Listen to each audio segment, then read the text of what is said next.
So if you want to focus on something, so you put that coin there, and I just click on the coin, and now the coin's in focus. You see how we're out of focus, and the thing follows the coin? Very good. And then if I click you, then you're in focus.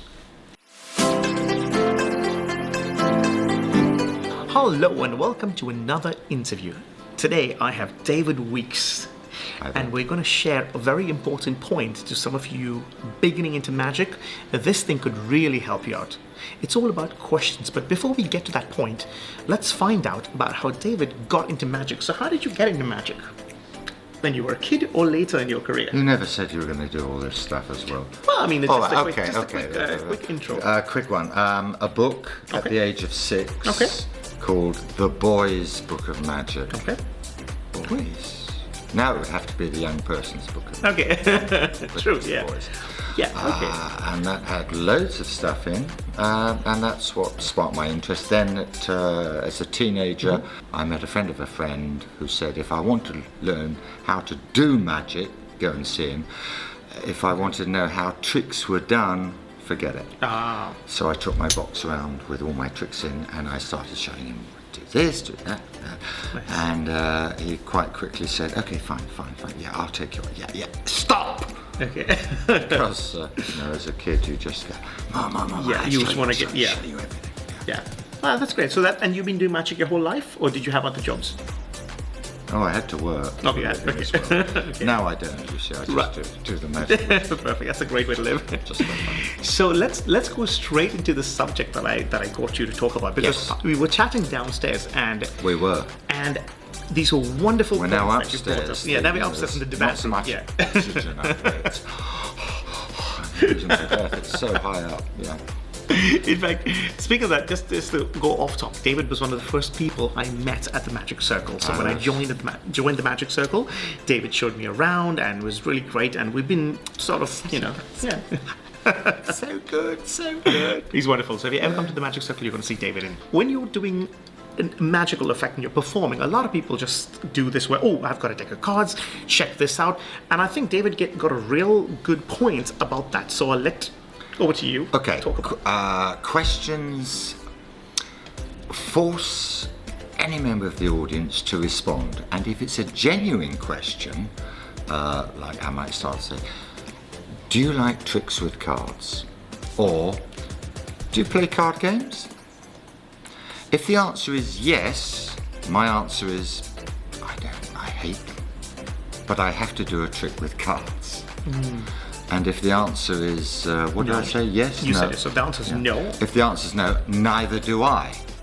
But I have to do a trick with playing cards. Good. The problem with playing cards is the names. Apparently, each one of these has its own name. I mean, they look different, but actually the only one that I know which has a name, which is that one there. You see, it's called Bicycle. The others don't have names written on there. So you know what the idiot magician does? They hold these things up, they spread them out under your nose, and they say, Pick a card. "Look at the card, remember the card." Yeah. And they lose it and find it again, which is a complete waste of time. You might just as well find it in the first place. Why lose it? So I say, so when they do that to me, what I do is this. I will look at a card like that and say, that is a black card. That's a red card, and red card. What colour card is that one? Black. It is black. It's also red, yellow, blue, and white. Right, yeah. See, I'm asking questions all the time. Yeah. And so what I do, I remember the back. Easy. Blue and white. Yeah. So then I say, just name a card in the pack.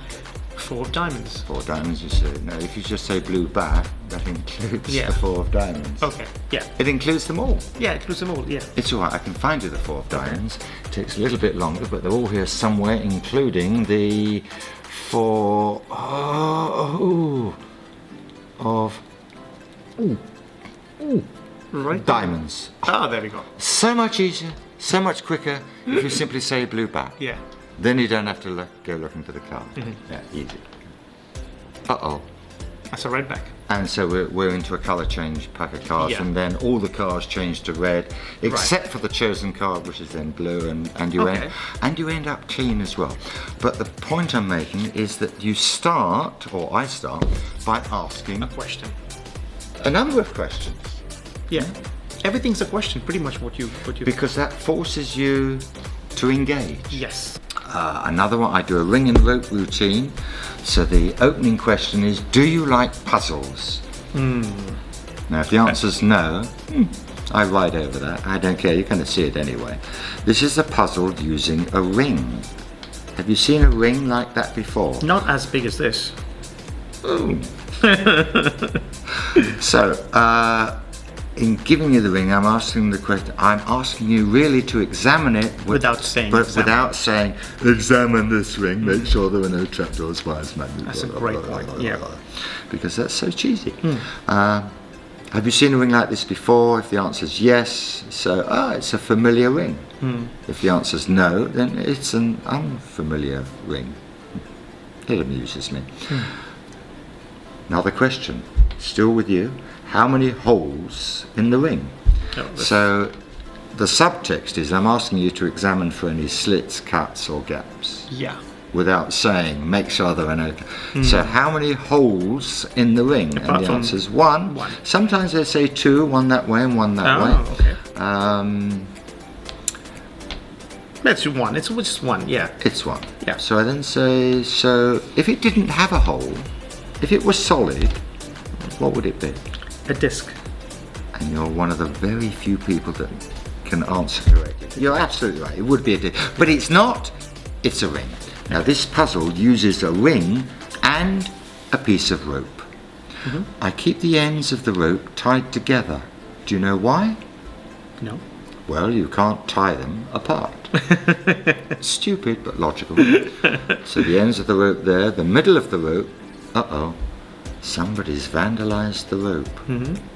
Would you be very kind and give a tiny blow on the middle of the rope? Thank you, that fixes the rope. Nice. So now we have a rope with two ends and a middle, and then we go into the ring of rope. Okay. Okay. Yeah. That's great. So by asking a question, it guarantees a response. And if you're ready for whatever response you get, and if you get a really wacky response, that's even more fun, because then you have to do it on the fly and just improvise. Yeah. And give a reply. That's great. I think those are fantastic points. No, I think it's great because that's 4 minutes 59 seconds. Yeah, this is the other half though. That's now five minutes. It's 5 minutes. Yeah. Am I paid by the second or the minute? By the minute. There we go. So I hope you learned something from this video. I want to thank David once again for coming and doing this with me. I kept asking him for weeks. And I asked him for weeks and I said, please come down and do this talk because I think this is great information. Up, not down. Yeah, we've come up. Yeah, true, up. So yeah. I need more oxygen. So if you did enjoy this, do let me know in the comments below. Don't forget to like this video and subscribe to this channel. And I'll see you in the next video. Bye-bye. Bye. There's a thing blinking here. We're going to change batteries. Oh, we're going to change batteries. We're going to change batteries. I'll be with you shortly. My heart is still going. Is it a heart battery or?